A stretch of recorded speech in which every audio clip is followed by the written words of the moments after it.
In 2003, I was a dead man, and in February of 2011, I was born again. My youngest son, normal kid, we had a great relationship, spent lots of time together, traveled, had lots of adventures. And so I was on the road working one day, and cell phone rang. And it was my wife saying Brian was in the ER and that he had shot himself intentionally. He had checked himself out of school. He had gone home, and he had made some phone calls, to his soccer coach saying, I'm not going to be at practice today. He had sent, a few people an email, I love you all so much. And so, I finally get to the hospital and talk to the doctors, and, there isn't anything that can be done. So,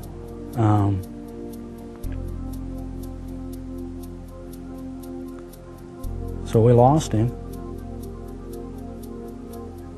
And then in January, my daughter and her husband, Rick and Melissa, were involved in a car wreck. In talking to the paramedics afterwards, she was dead on sight.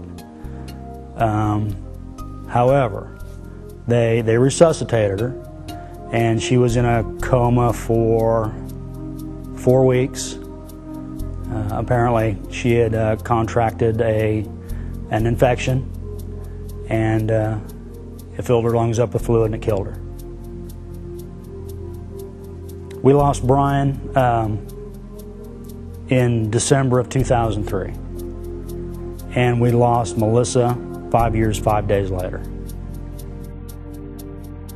You question yourself, you question, what you did, everything you did, and you blame yourself, you turn it all inwards, and then, and then you turn it outwards, and you blame other people, and you're just so full of hate and self-loathing and all these things, and it consumes you.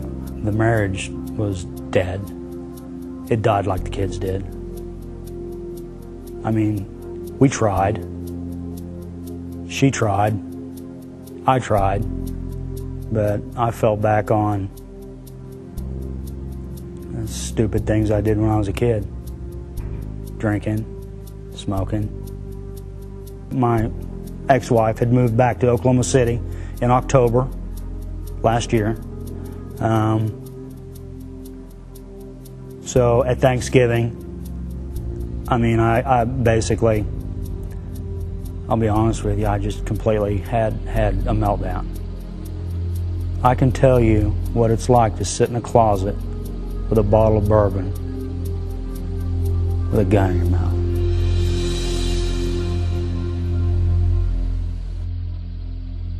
Somewhere along the line, I had met Tom over at Kansas Medical Center. And quite honestly, Tom is probably my best friend. And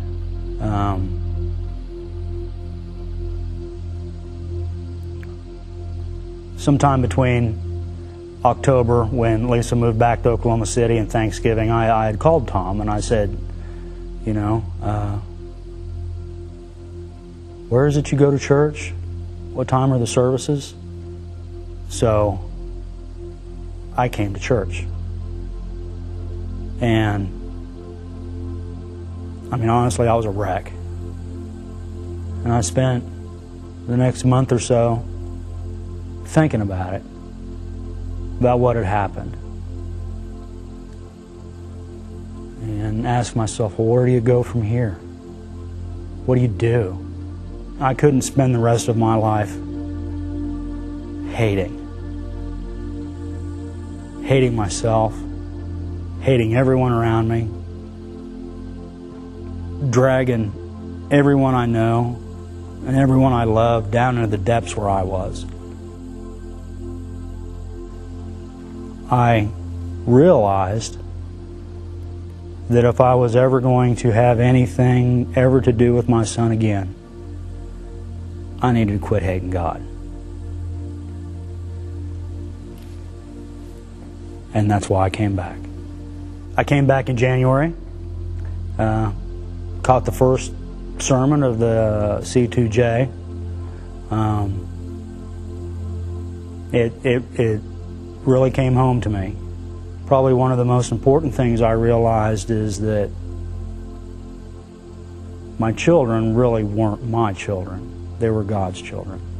And they were put here for His purpose, not for my purpose. I guess the happy ending is that through all of this, I've opened my heart to God and turned my life over to Him.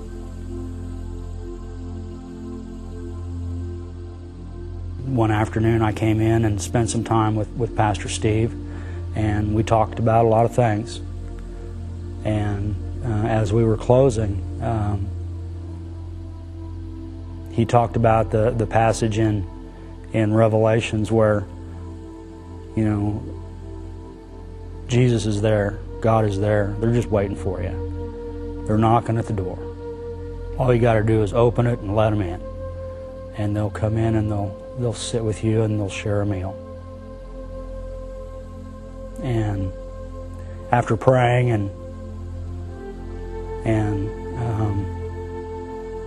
turning my life over to Jesus, I went home that evening and I was, you know, thinking about it, you know, turning it over in my mind as I was putting dinner together. And as I sat down to eat it, I felt that God was there. And for the first time, I had let Him in, opened the door, let Him in, and that evening we shared our first meal together. And it was like He came in and we ate, and all my pain and all my hate was just kind of just washed away, and what I felt was love.